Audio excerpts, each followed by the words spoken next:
上海人冬天喜歡喝湯，湯裡多少會放點肉皮，用它和蛋餃、魚圓一道燒個湯肉皮啊，真的非常的鮮美。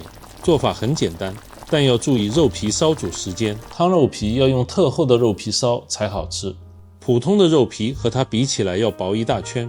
普通肉皮吃上去有嚼劲，但不夠鬆軟，厚肉皮呢吃上去是蓬鬆柔軟的，兩種口感是完全不一樣的。它裡面的海綿結構吸湯效果太絕了，吃在嘴裡滿口湯汁，非常好吃。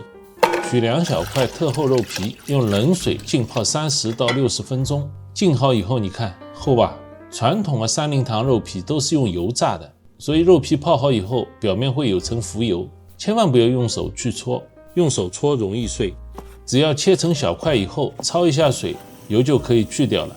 在水中加點黃酒，焯水1分鐘就好了。關鍵一步來了，砂鍋裡放點油，薑片下去爆香，再放鹹肉，小火煸1分鐘。鹹肉一定要切薄片，把鹹肉的香味和油脂全煸出來，這口湯才會得更鮮。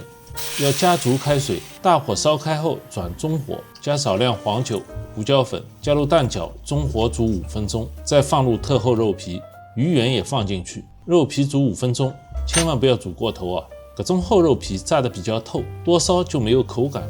肉皮本身有鹹味，嘗一下鹹淡再決定要不要加鹽。這個湯慢慢變濃了，肉皮也變得有點透明了，可以了，再撒把蔥花就可以關火了。這個三靈堂厚肉皮也太好吃了，肉皮的天然油香混合了鹹肉、魚圓的鮮香，吸滿了鮮美的湯汁。冬天喝上一碗，從頭暖到腳。咬下去啊，蓬鬆柔軟，滿口湯汁，真的太好吃了。